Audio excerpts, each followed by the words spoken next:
Good morning, and welcome to World in 5, your trusted source for comprehensive coverage of today's most pressing events. President Joe Biden was preparing for a week of intense political scrutiny. More Democratic lawmakers were expected to publicly urge him to withdraw from the 2024 race. His demanding campaign schedule would test his stamina, and a crucial TV interview was likely to reignite discussions about his age, health, and fitness for a second term.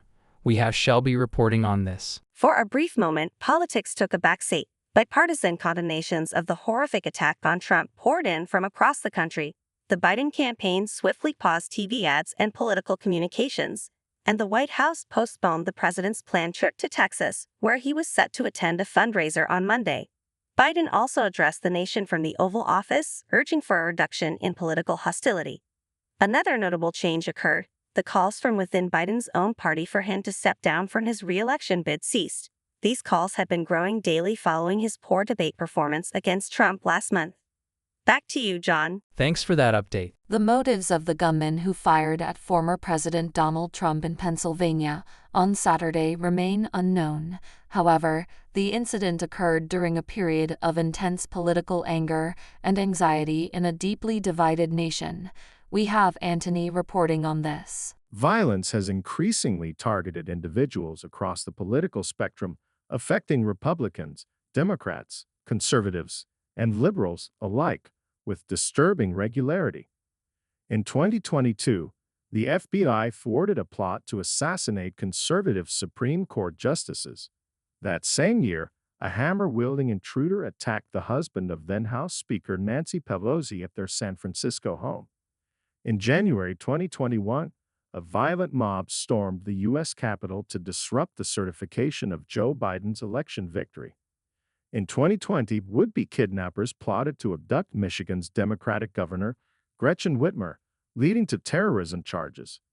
In 2017, a gunman attacked a GOP congressional baseball team practice in Alexandria, Virginia, nearly killing then-House GOP Whip Steve Scalise.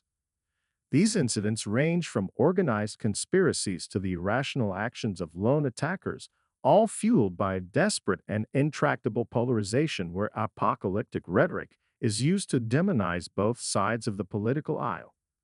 Back to you, Bella. Thanks for that update. If you've been following my work, you'll know that I've generally been pessimistic about President Joe Biden's chances of re-election.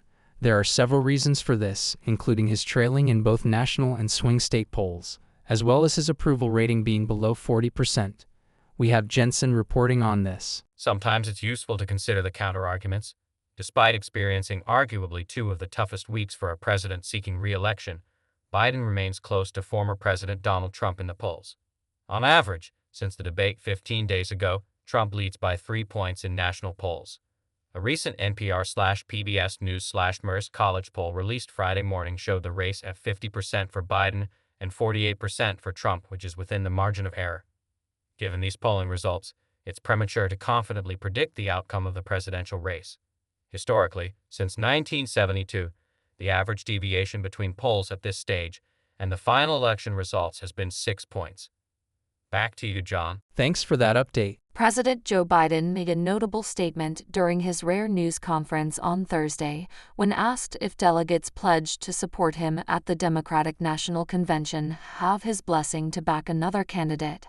We have Alana reporting on this. They're free to do whatever they want, Biden responded. He emphasized that he had overwhelmingly won the Democratic primaries, which is why nearly all the convention delegates are currently pledged to him. However, he went on to say, "Tomorrow, if all of a sudden I show up at the convention and everyone says we want someone else, that's the democratic process. It's not going to happen," he added confidently. Back to you, Bella. Thanks for that update. Thanks for tuning in to World in 5 for your daily dose of news and updates. Don't forget to hit that subscribe button and turn on notifications so you never miss out on breaking stories and insightful analysis.